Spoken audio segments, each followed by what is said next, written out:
Çalbaş dağları, tangaşlık olsun hey Karaçay mantarı. Tangaşlık olsun Çalbaş dağları, tangaşlık olsun hey Karaçay mantarı.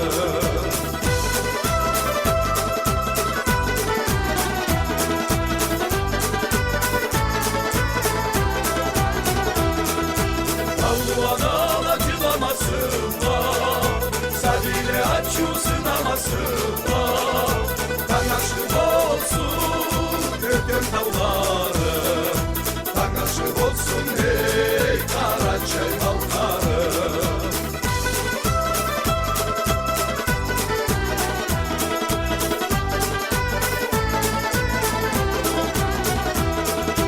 Akıllansa biraz ıklık olsun, dönüşlerimiz kartlardan olsun. Tangaşlık olsun yiğit dağları, tangaşlık olsun hey Karaçay mantarı.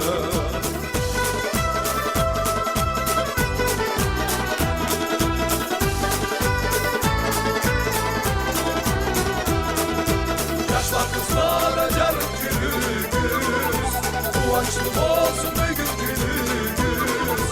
Tangaşlık olsun Atmaş dağları,